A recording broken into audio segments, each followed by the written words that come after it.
You can feel it in the hallways. It's a palpable energy when girls get together to show how much pride and how much love they have for their family. And Little Flower ultimately is a giant family.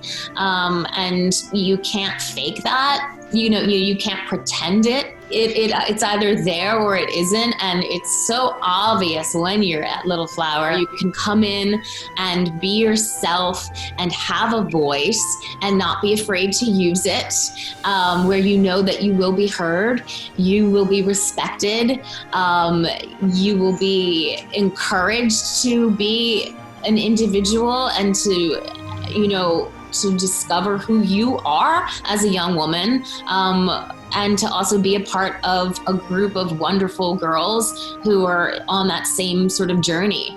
The most important thing was that I always felt at Little Flower that I was incredibly supported by staff, by faculty, and by my classmates themselves.